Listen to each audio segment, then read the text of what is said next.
Hi guys, तो कैसे हैं आप लोग? प्लीज़ कमेंट करके नीचे बताइए। मेरा नाम हुआ अभिषेक कुमार। तो चलिए स्टार्ट करते हैं आज का टॉपिक, ऑपरेटर टाइप्स। आज का टॉपिक देखने से पहले ऑपरेटर्स का फर्स्ट लेक्चर ज़रूर देखें ताकि आपको कोई कन्फ्यूज़न ना हो। तो चलिए स्टार्ट करते हैं। जैसा कि हम लोग प्रीवियस लेक्चर में arithmetic, logical and relational operators पढ़ा था। अब उसके बाद टॉपिक्स देखेंगे। 4 टाइप्स हो गया मेरा कंडीशनल ऑपरेटर्स, और जिसको हम टर्नरी ऑपरेटर्स भी बोलते हैं। कंडीशनल ऑपरेटर्स का यूज हम लोग कंडीशन को चेक करने के लिए करते हैं।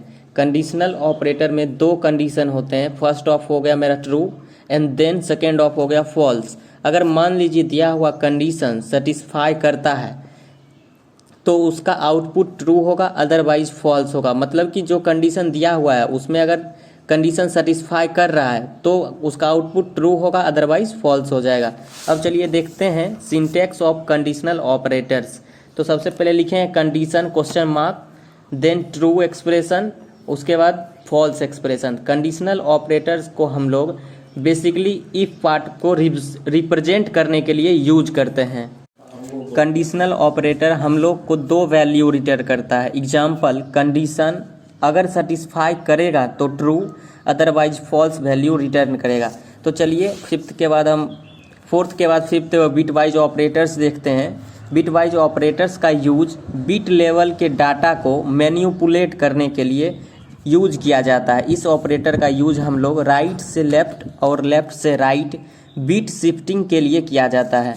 और हम कंप्यूटर को तो ओनली बाइनरी डिजिट पर वर्क करता है, तो बाइनरी डिजिट मीन्स 0 और 1, और बिट वाइज ऑपरेटर्स का कैलकुलेशन 0 और 1 पे ही होता है। हम लोग यहाँ डेसिमल नंबर को बिट वाइज ऑपरेटर के द्वारा मैन्युपुलेट करेंगे तो प्रोसेसर 0 और 1 के फॉर्म में कन्वर्ट कर देगा, उसके बाद कैलकुलेट होता है। बिट वाइज ऑपरेटर का टाइप देख लेते हैं हम लोग।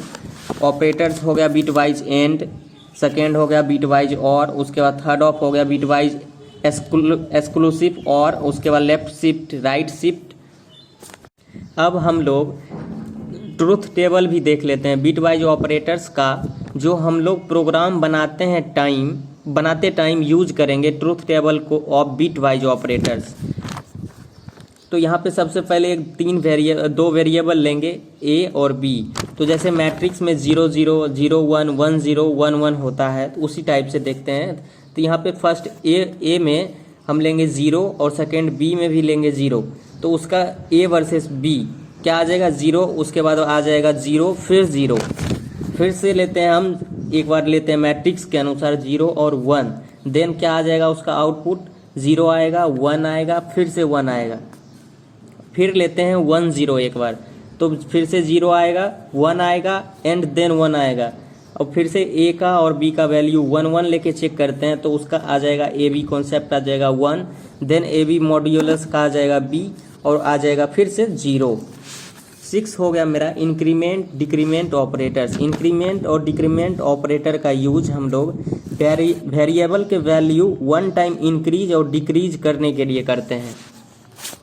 एग्जाम्पल, मान लीजिए वेरिएबल में वैल्यू 7 स्टोर है, जैसा कि हमने यहाँ लिखा हुआ है। तो अगर हम इंक्रीमेंट करेंगे तो इसका वैल्यू 8 हो जाएगा, अदरवाइज वहीं पे डिक्रीमेंट करते हैं तो वेरिएबल का वैल्यू 6 हो जाएगा। Increment decrement operators of 2 types, मतलब कि अब इसका टाइप से 2 प्रकार का होता है, इंक्रीमेंट और डिक्रीमेंट। तो फर्स्ट ऑफ हो गया मेरा pre increment decrement operators and then second हो गया पोस्ट इंक्रीमेंट डिक्रीमेंट ऑपरेटर्स। तो आइए जानते हैं बिट वाइज ऑपरेटर का। सबसे पहले pre increment decrement operators. Pre increment decrement में फर्स्ट ऑफ वैल्यू को इंक्रीज डिक्रीज होता है, उसके बाद कैलकुलेशन परफॉर्म करेगा। Syntax of pre increment decrement.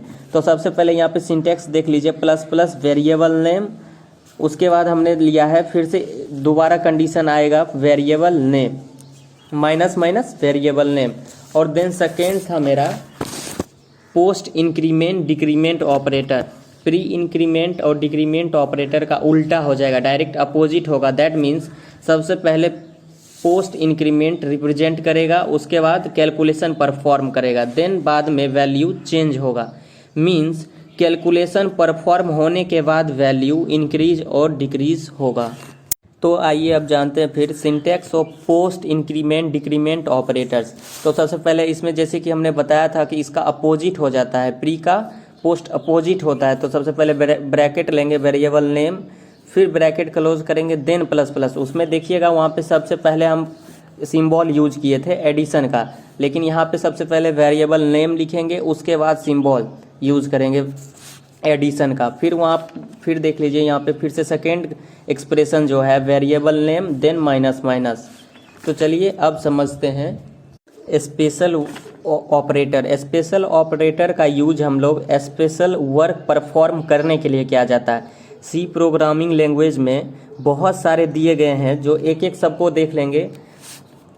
हम 2-3 स्पेशल ऑपरेटर का यूज के बारे में जान लेंगे, जो मेनली रूप से सी प्रोग्रामिंग लैंग्वेज में यूज करते हैं स्पेशल ऑपरेटर का। तो सबसे पहले यहाँ देखते हैं, यहाँ पे सबसे पहले ले लिए ऑपरेटर, उसके बाद एग्जाम्पल। तो सबसे पहले है मेरा साइज ऑफ, डबल ब्रैकेट के लिए हैं।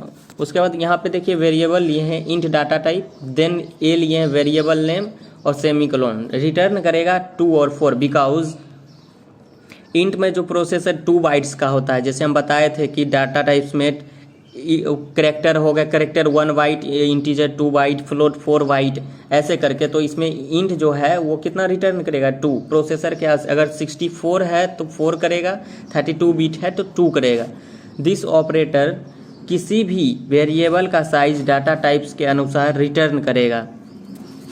अब देखते हैं सेकेंड, दिस ऑपरेटर्स वेरिएबल का एड्रेस रिटर्न करेगा। ये जो ऑपरेटर है वो वेरिएबल का एड्रेस रिटर्न करेगा। जैसे हम यहाँ पे लिखा हुआ है एड्रेस ए सेमीकोलन, तो ए को ऐड एड्रेस रिटर्न करेगा ये। उसके बाद ये देख लेते हैं third of, this operator pointer variable को डिनोट करता है। ये जो ऑपरेटर है देख रहे हैं यहाँ पे, ये पॉइंटर वेरिएबल को डिनोट करेगा। एग्जाम्पल देख लीजिए, पॉइंटर ए करने के लिए यूज करते हैं, मीन्स इसका पॉइंट चेक करने के लिए इसका यूज करेंगे।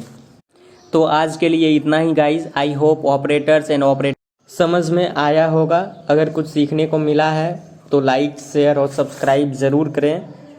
जय श्री राम, जय हिंद।